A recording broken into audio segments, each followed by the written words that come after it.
Welcome back to the Ancestral Findings podcast. Let's discover why U.S. elections are held on a Tuesday in November.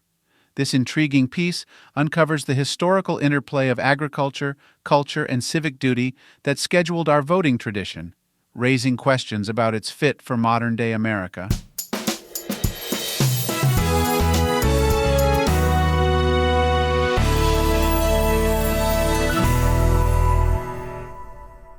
The tradition of U.S. elections occurring on the first Tuesday after the first Monday in November is a time-honored practice with deeply historical roots, reflecting the agrarian makeup of early 19th century America. This choice was a calculated compromise, accommodating various aspects of citizens' lives at the time. In the agrarian society that shaped the young United States, farming was not just a profession, but the backbone of the economy and a way of life for most Americans. The harvest season dictated the rhythms of life and also influenced the legislative considerations for setting an election date. By November, the harvest was complete, but the harsh winter weather had not yet begun, minimizing the potential for travel disruptions. Selecting Tuesday was intentional, allowing a full day's travel after the Sabbath. Travel on Sunday was culturally inappropriate due to religious observance, and Wednesday was often when farmers would sell their goods at the market. Placing Election Day on Tuesday avoided both of these constraints, enabling broader participation in the voting process. Moreover, avoiding the first day of the month was intentional, as this was traditionally when monthly debts were settled. By placing elections just after, lawmakers aimed to ensure that the economic transactions of rent and other payments would not interfere with the civic duty of voting. This timing also speaks to the non-technological era of the 19th century. In those days, information traveled slowly, and it could take a day or longer for news to reach rural areas. Ensuring everyone was informed about the election date required a predictable and well-publicized schedule. Despite these well-founded historical reasons, the appropriateness of Tuesday voting in contemporary times has come under scrutiny.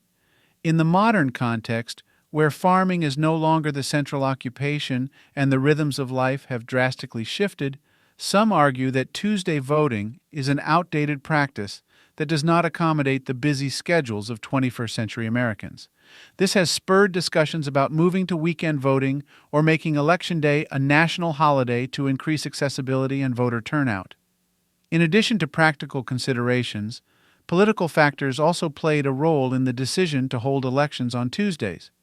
For instance, November was deemed distant enough from April and October, when federal and state debts were due, ensuring that those economic pressures did not influence voters' decisions. The voting system on Tuesdays has endured for over a century and a half, a testament to the stability and unchanging nature of some aspects of American democracy. Yet, as the nation progresses, some advocate for changes to reflect societal needs. Election Day's placement on the calendar is more than a date. It reflects a country's cultural and economic considerations, a compromise between religious practices, and a concession to the technological and transportation limits of the time. While the specifics of early American life that dictated a Tuesday election have faded, the legacy remains.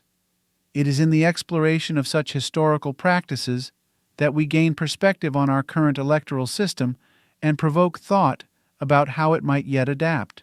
The steadfastness of tradition is evident in the persistent placement of Election Day in modern calendars, but its suitability remains a topic of discussion and debate.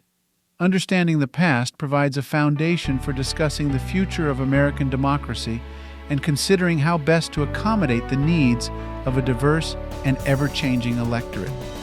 As America grapples with these questions, the story of why elections occur on a Tuesday in November stands as a fascinating chapter in the nation's ongoing democratic journey.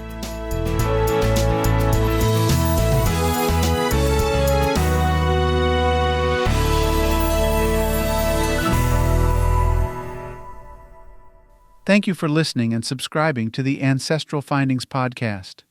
For additional resources, visit ancestralfindings.com. You can download a free ebook, request a free genealogy lookup, and even participate in our weekly historical postcard giveaway. If you want to support us in more ways, consider supporting us on Patreon or PayPal. Every contribution helps keep the lights on. From all of us at Ancestral Findings, thank you for being an integral part of our family history community since 1995. I hope you have a wonderful day, and as always, happy searching.